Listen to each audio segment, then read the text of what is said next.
Olá pessoal, mais um Literatos. Neste vídeo nós vamos estar abordando mais um tema das... Olá pessoal, mais um Literatos. Nesse vídeo nós vamos estar abordando mais um texto bíblico para fazermos a série O que a Bíblia realmente diz. Que esse quadro que nós temos aqui no nosso canal é para esclarecer certos textos bíblicos controversos e às vezes mal entendidos e passados pela frente pelas pessoas sobre aquilo que a Bíblia realmente diz para nós. E como nós temos, às vezes, infelizmente, uma cultura de não só ler a Bíblia por nós mesmos, mas interpretarmos o texto bíblico sem uma consulta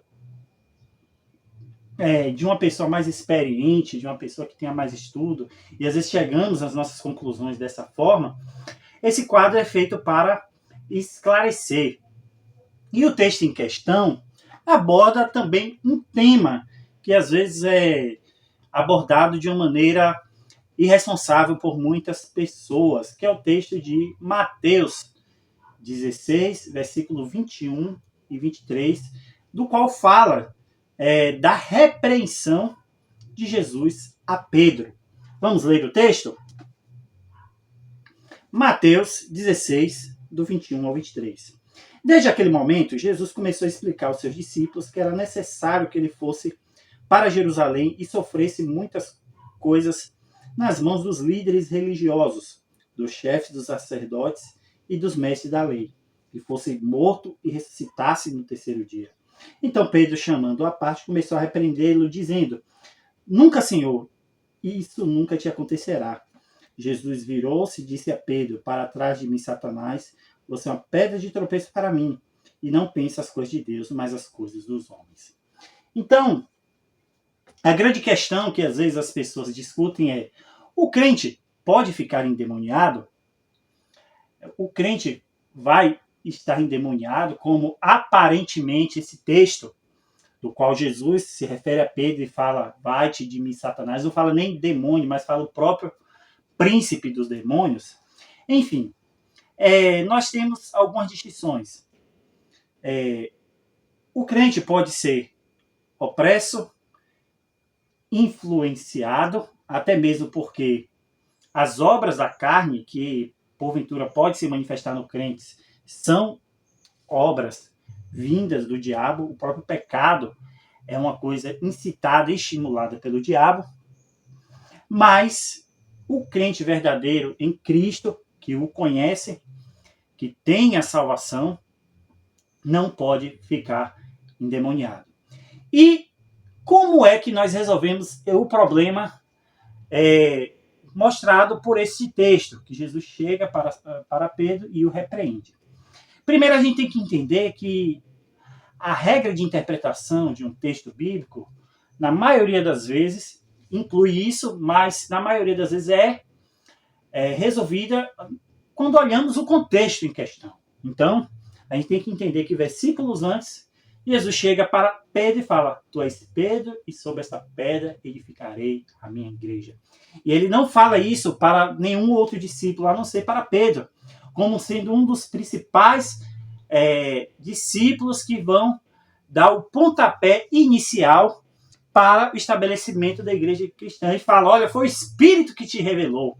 Ele fala isso para Pedro: foi o Espírito que te revelou. Então, como é que Jesus chega, se refere isso unicamente a Pedro, como Pedro tendo a revelação do Espírito Santo e não os outros discípulos, naquele momento, e posteriormente vai ser declarado endemoniado. Então, a grande problemática é que nós temos no contexto uma clara explicação de Jesus de que ele está ali sob a influência do Espírito Santo, e o Espírito Santo o revela ali e mostra que está ali com Pedro. Então, a gente entende que Pedro está sob a influência do diabo. E não que ele está possuído. Mesmo porque a maneira como, principalmente, a gente tem que olhar todos os dados, indícios que mostram como Jesus repreende e expulsa demônios, em nenhum momento a linguagem está expressa nesse texto bíblico. Entendeu? Então, ele dá uma repreensão, mas ele não age com a expulsão como acontece em outros casos, né? E situações em que, às vezes, o próprio demônio se manifesta de outras palavras, às vezes tendo manifestações físicas naquelas pessoas, não que necessariamente o demônio vai se manifestar fisicamente. Óbvio que nós temos o caso de Judas, que o diabo entrou nele e não se manifestou. Mas é nítido no texto de Judas, em que se fala que, claro, não deixa dúvida que o diabo entrou em Judas, e não nesse caso. Entendeu? Então a gente tem que ter muito cuidado ao interpretar dessa forma. Uma outra questão é que a gente tem que olhar os outros casos em que o demônio se manifesta. Se há indícios em outros casos do demônio manifestando em crentes, ou em pessoas que se dizem crentes. Entendeu? Então, a gente vê um caso, uma situação dessa atípica, onde não está uma colocação explícita de que o diabo está possuindo Pedro, e aí às vezes a gente vai lá e tira uma conclusão apressada, sendo que não existe nenhum outro dado na Bíblia que faz essa afirmação de possessão.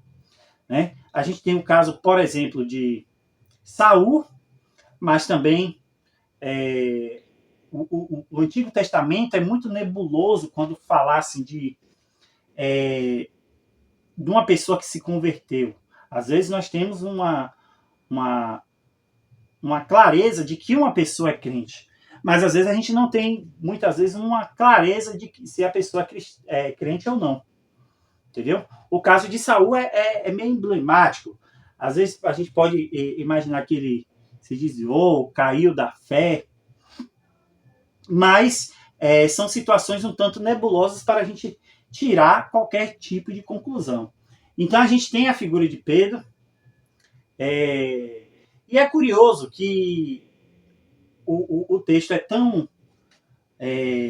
único que, se a gente pensar que Pedro estava endemoniado, porque Jesus não expulsou o demônio antes, em outras situações em que teve oportunidade de estar expulsando. Porque quando a gente fala de possessão, a gente está falando de possessão, a gente não está falando de uma influência pontual numa situação específica. Né? Então, assim, se Pedro, seria muito contraditório pensar que Pedro estava possesso todo o tempo com Jesus e em nenhum momento Jesus o repreendeu. E a gente tem o caso do próprio Judas, que estava ali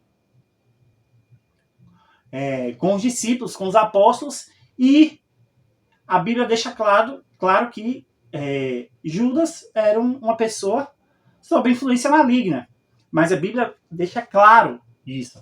E não no caso de Pedro. Então, pessoal, espero que tenham gostado.